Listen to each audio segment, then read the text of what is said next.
Kapsul ini dibawakan khas oleh Sirajul Malaysia.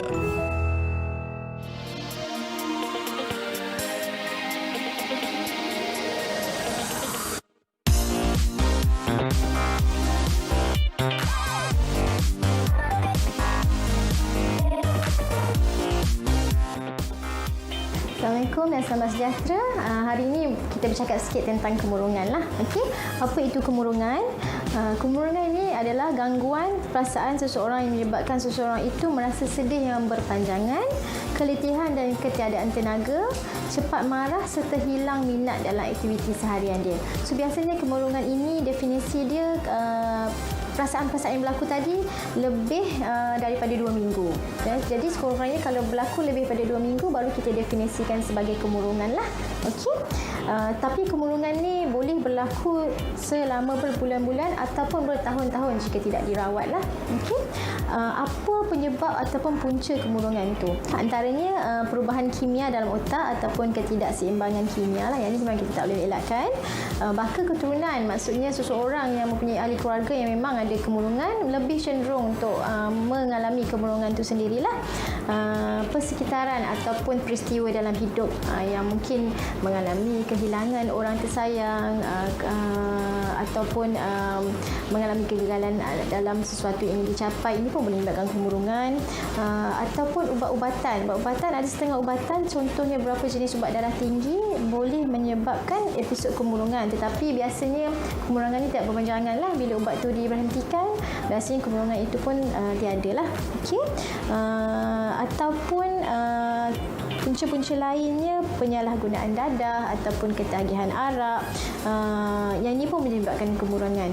Ataupun apa yang kita panggil sebagai postpartum depression, maksudnya sesiapa yang baru lepas melahirkan anak, ketidakseimbangan hormon boleh berlaku, yang ini boleh menyebabkan kemurungan jugalah. Okey. Seterusnya kita tengok tanda-tanda ataupun gejala kemurungan tu sendirilah. Okey. Biasanya orang yang mengalami kemurungan dia akan berasa sedih ataupun kosong yang berpanjangan. Maksudnya dia bukan sekejap-sekejap je, dia sentiasa rasa sedih, kosong, hilang minat ataupun hilang rasa seronok untuk buat hobi-hobi yang dia pernah buat sebelum ni, ataupun dia cepat rasa letih, tak ada tenaga walaupun sudah tidur ataupun rehat yang cukup.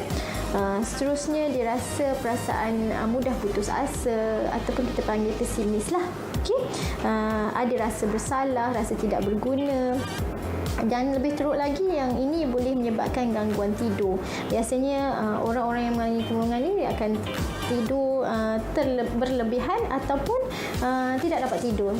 Jadi dia boleh dua-dualah, sama ada terlampau lebih tidur ataupun tak cukup tidur lah. Rasa hilang selera makan ataupun sebaliknya makan berlebihan sebab mengalami masalah kemurungan ni lah. Ada kalanya kemurungan lebih teruk akan ada rasa tidak guna hidup dan cuba untuk membunuh diri lah. Okey. Kadang-kadang tanda-tanda lain, contoh dia akan rasa lebih cepat resah, gelisah, rasa cemas ataupun fobia, ketakutan yang melampau. Ini pun boleh menjadi salah satu tanda kemurungan ya. Jadi kita tengok siapa yang berisiko untuk mengalami kemurungan. Biasanya siapa yang pernah mengalami kemurungan di masa lalu ada risiko untuk mengalami kemurungan di masa hadapan lah. Okey.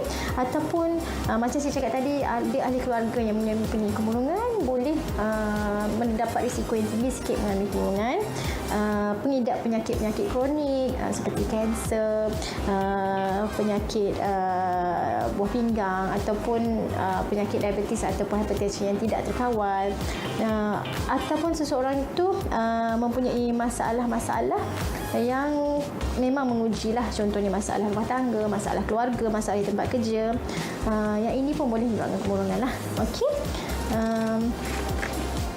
Kesan sampingan ataupun kadang-kadang kesan lain yang kita tidak sedar orang yang ada kemurungan lah ya. Contoh mempunyai mulut yang kering, sembelit ataupun masalah dengan seksualiti maksudnya masalah seks, pelibatan yang kabur ataupun menjadi sentiasa pening ataupun sakit kepala lah ya. Okey.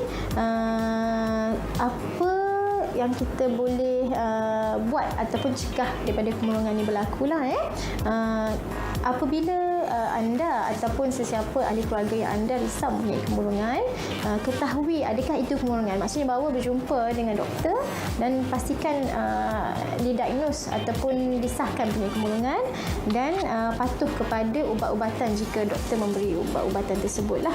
Okey, sentiasa tenang dan bersikap positif juga boleh membantu masalah kemurungan inilah ya. So, amalkan gaya hidup yang sihat, sentiasa bersenam, pemakanan yang betul. Ini boleh mengurangkan risiko seseorang itu mengalami kemurungan.